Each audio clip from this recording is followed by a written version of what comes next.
This is the World Organic News for the week ending 2nd of April 2018. John Moore reporting. As we've discussed, the new vision statement for the podcast and blog, Decarbonise the Air and Recarbonise the Soil, is the focus for both the podcast and the blog. So with this in mind, I'm calling on listeners to put forward ideas for an interview episode once a month. If you know anyone who is doing either part of the vision, I'd love to hear from them, or indeed from you if you're on the front line doing the work.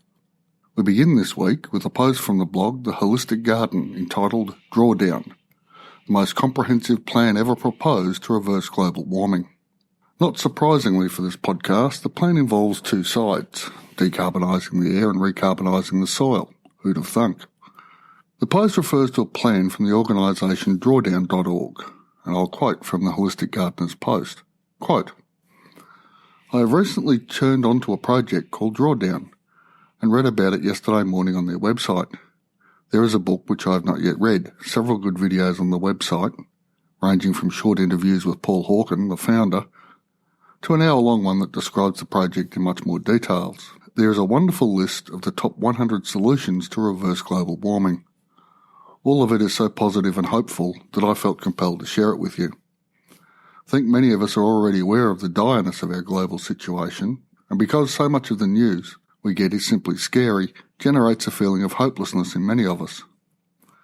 Perhaps it is that feeling of hopelessness that keeps people from doing the simple things like replacing plastic bags with their own cloth bags at stores, end quote. Let's start with this and unpack a little. Replacing plastic bags with cloth bags seems a great idea and probably won't do much harm. The problem, as I see it, is the assumption that all the world's consumers are where the biggest changes can be achieved.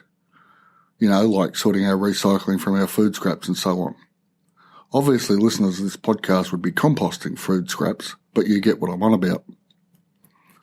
We could change the plastic bag situation now by banning all oil-based products in the supply chain, fund and then scale up hemp-based plastics which biodegrade in the environment. Economies of scale and some decent R&D would fix that within a few years. Then we can start sucking the plastic out of the oceans. We already have the technology to turn the plastic back into oil, but I'm sure with a little creativity from the chemists of this world, other uses could be found for this ubiquitous evil. From the quote, it is possible to be overwhelmed by the challenges before us, yet they are fixable. The cloth bag for plastic bag idea is useful for reasons other than reducing demand for plastic. As a holistic gardener says, it builds hope. Hope is essential, but so too is dealing with the industrial level polluters and carbon dioxide producers. Now to the original page quoted by the Holistic Gardener, Drawdown. They make the point that implementing their top 80 ideas would cost $30 trillion and save $75 trillion, which seems like a good deal. They segment their ideas across far more sectors than I'm interested in, but you might find it useful to read their choices. Indeed, I would hope you do click through to the references cited in this podcast to check them out for yourself. And as a check on my interpretations, you know, like the critical thinkers, all my listeners are. Sorting the ideas into carbonise and decarbonise segments I'm exploring at present reveals some interesting outcomes. So a few from the decarbonise the air side of the equation. 1. Refrigerant management. 2. Onshore and offshore wind turbines. 8. Solar farms. 10 rooftop solar, 18 geothermal, 26 electric vehicles, 29 wave and tidal, and 30 methane digesters large. You can see from these they are accessible to small communities as well as larger industrial entities. I think the difference available to us now at the IT revolution is the ability to scale and also descale technologies for their distributed use. Once we have our energy production distributed and connected within microgrids, then the large-scale systems may be of use. The old command and control structure, which pushed, in the developed world, electrification to rural areas did much good, saving lives, preserving food and so on.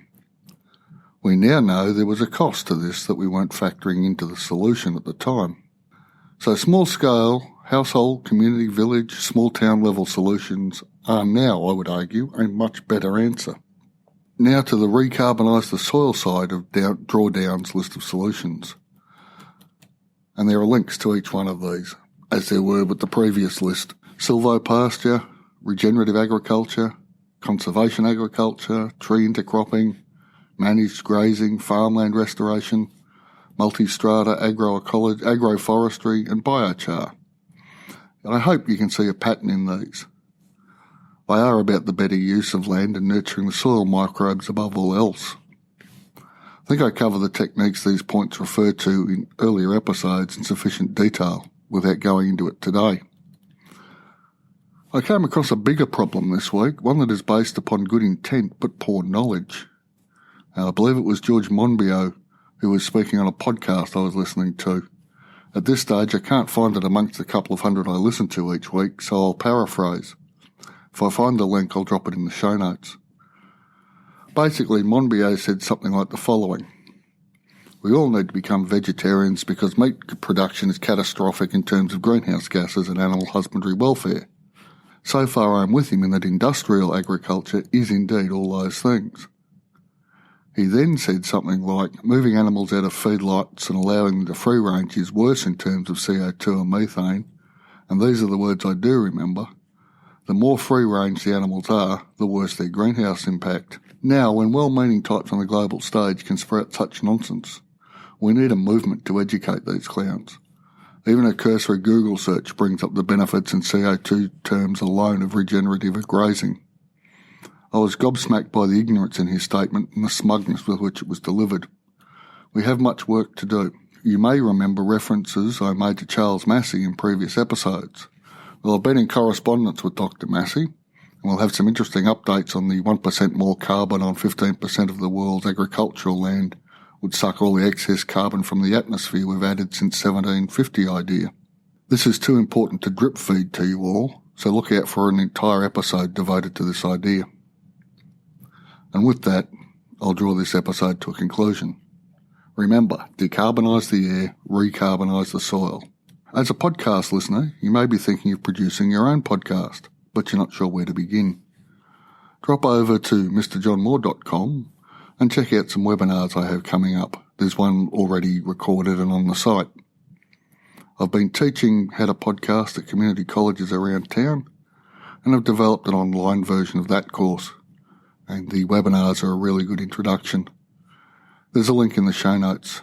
A transcript for this episode is available at worldorganicnews.com. Thanks for listening, and I'll be back next week.